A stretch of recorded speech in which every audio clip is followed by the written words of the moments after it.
Hello friends, M के steno practice YouTube channel पर आपका स्वागत है। आज की वीडियो में दो डिक्टेशन बोली जाएगी। पहली डिक्टेशन 80 शब्द प्रति मिनट की तथा दूसरी डिक्टेशन 90 शब्द प्रति मिनट की होगी। 80 शब्द प्रति मिनट की डिक्टेशन जो कि 6 मिनट की होने वाली है, 5 सेकंड बाद शुरू होगी। शुरू। पाकिस्तान रेडीमेड वस्त्र निर्माता और निर्यातक संघ अब निजी सुरक्षा उपकरण बनाएगा। यह सुझाव वाकई बुद्धिमानी भरा है। इस विचार को अमल में लाना न केवल आज के समय में ज़रूरी है, बल्कि कोरोना के खिलाफ लड़ाई में यह कदम व्यवहारिक भी है। यह बात छिपी नहीं है कि आज कोविड-19 की वजह से पाकिस्तान के वस्त्र उद्योग को मुश्किलों का सामना करना पड़ रहा है। यह कारोबार अगर चल निकला तो इस कदम से बहुत विदेशी मुद्रा अर्जित होने की संभावना है। इन दिनों मास्क सहित अन्य जरूरी सुरक्षा किट की वैश्विक मांग अपने चरम पर है। पाकिस्तान सरकार को वस्त्र उद्योग की सुविधा के लिए ऐसे सारे कदम उठाने चाहिए ताकि स्वास्थ्य सुरक्षा के साजो सामान की वैश्विक मांगों को पूरा किया जा सके। वस्त्र उद्योग के सुझाव को अमल में लाने की दिशा में नौकरशाही को देरी नहीं करनी चाहिए। ध्यान रहे, इस मामले में पाकिस्तान कुछ अन्य देशों से भारत, बांग्लादेश और वियतनाम से थोड़ा पीछे है। आज जब वैश्विक अर्थव्यवस्था में गिरावट आई है तो हमारा कपड़ा क्षेत्र हमारी अर्थव्यवस्था को बचाए रखने में महत्वपूर्ण भूमिका निभा सकता है। सरकार को संघ के विचार पर ध्यान देना चाहिए ताकि पाकिस्तान के उद्यमी भी कोरोना संबंधी किट की वैश्विक मांग को पूरा करने में अपना रोल निभा सकें।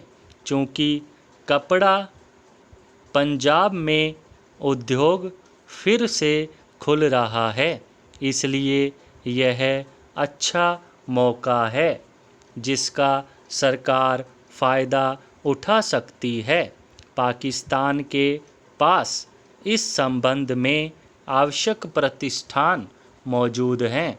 वस्त्र उद्योग को यह मौका देने से न सिर्फ देश को आय होगी, देश में लाखों चूल्हे भी जल सकेंगे। नौकरशाही को अपनी ओर से देरी करके पाकिस्तान के हाथों से इस मौके को जाने न देना चाहिए। महामारी ने देशों की सोच को पहले ही बदल दिया है। देश अब स्वास्थ्य सेवा पर अधिक खर्च कर रहे हैं और आगे भी ऐसा करना जारी रखेंगे। ऐसे में इस उद्योग के उत्पादों की बिक्री भी जारी रहेगी। इसलिए इस बात पर जोर देना सही है कि सरकार को वस्त्र निर्माता व निर्यातक संघ के प्रस्ताव को गंभीरता से लेना चाहिए। पैरा।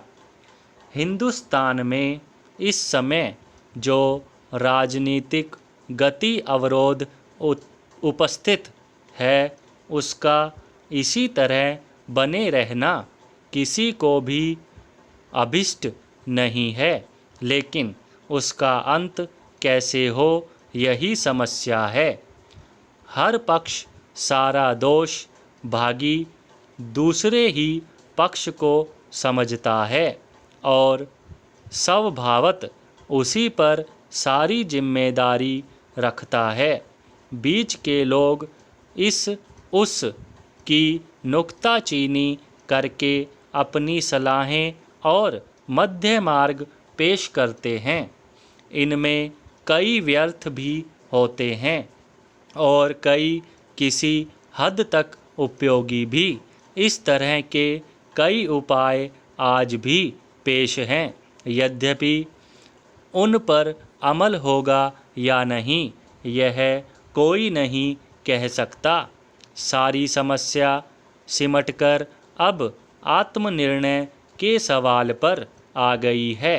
यों कांग्रेस की मांग अब भी पूर्ण स्वाधीनता और राष्ट्रीय पंचायत की ही है, लेकिन महात्मा गांधी आदि राष्ट्र नेता स्पष्ट कह चुके हैं कि पूर्ण स्वाधीनता का क्या रूप हो और ब्रिटेन से उस हालत में भारत का क्या संबंध रहे, इसके बारे में अपने विचार कुछ ही हों, पर जनता की प्रतिनिधि राष्ट्रीय पंचायत जो निर्णय करेगी उसकी कांग्रेस मुखालफत नहीं करेगी और राष्ट्रीय पंचायत की मांग का आशय यह है कि भारत के चुने हुए प्रतिनिधि ही भारत के भाग्य के बारे में निर्णय करें, फिर वे चाहे प्रत्यक्ष मतदान द्वारा चुने जाएं या अप्रत्यक्ष मतदान द्वारा। समाप्त। 80 शब्द प्रति मिनट की डिक्टेशन समाप्त हुई। अब बारी है 90 शब्द प्रति मिनट की। उससे पहले आपको ये वीडियो अच्छी लगी तो इसे लाइक करें तथा अपने फ्रेंड्स के साथ शेयर करें। 90 शब्द प्रति मिनट की गति से डिक्टेशन 5 सेकंड बाद शुरू होगी। शुरू। इन दिनों एक वाक्य खूब दोहराया जा रहा है कि असाधारण परिस्थितियों से निपटने के उपाय भी असामान्य होते हैं।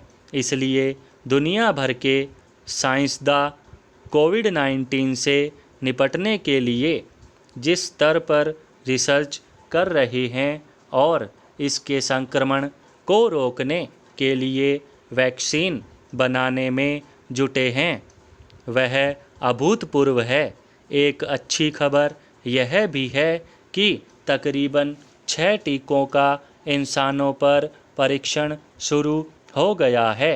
ये परीक्षण 3 स्तरीय होते हैं, मगर अब विश्व स्वास्थ्य संगठन के विशेष प्रतिनिधि डॉक्टर डेविड नाबारो ने जो कहा है वह दुनिया भर की सरकारों, स्वास्थ्य संगठनों और लोगों के लिए चिंता के साथ साथ गहन विचार का विषय होना चाहिए।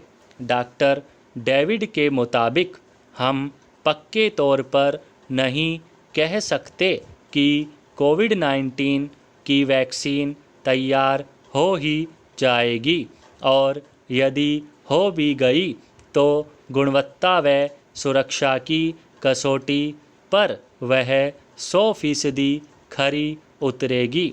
यानी प्रकारांतर से वह यही कह रहे हैं कि दुनिया इस वायरस से बचने के उपायों को ही इसका ठोस उपचार समझे।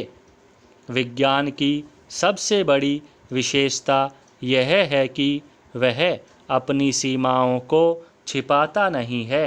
प्रयोगजन्य सत्य पर आधारित होने के नाते उसे यह स्वीकारने में भी कोई गुरेज नहीं कि दशकों के अध्ययन रिसर्च के बाद भी वह कुछ वायरस बीमारियों का तोड़ नहीं ढूंढ सका है।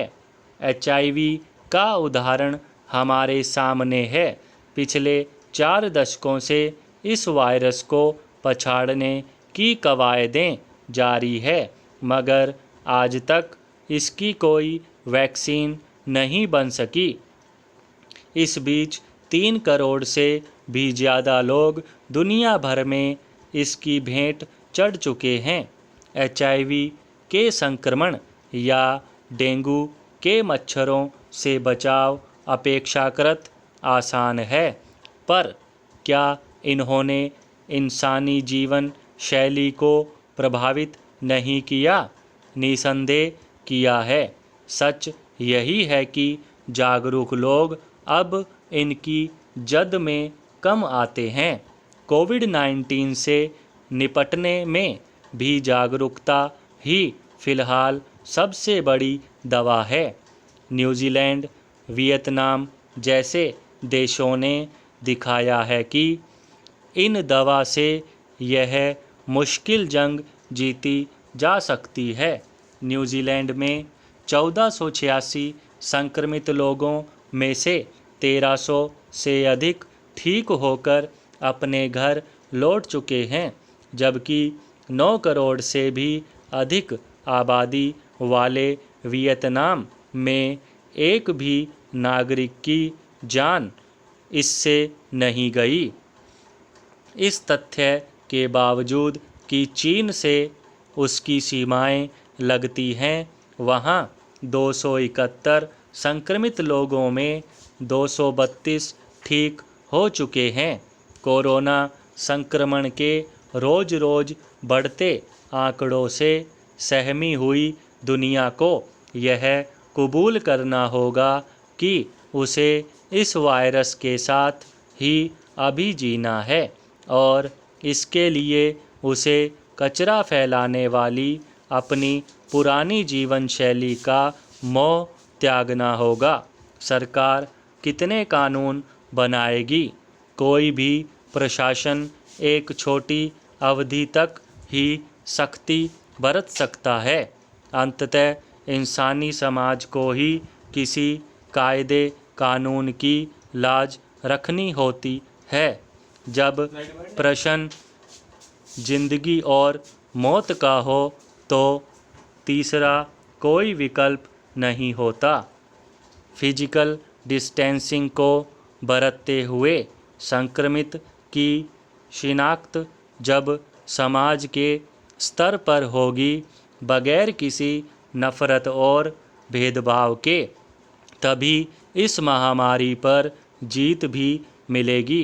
कोविड-19 ने हमारे जीने के अंदाज पर हमेशा के लिए कुछ चीज़ें थोप दी हैं और हमारे पास उन्हें अपनाने के अलावा कोई दूसरा चारा नहीं है। भीड़ का हिस्सा बनने और बनाने से परहेज के साथ यह दौर हमें कई आडंबरों से भी दूर रखने की सीख दे रहा है। समाप्त।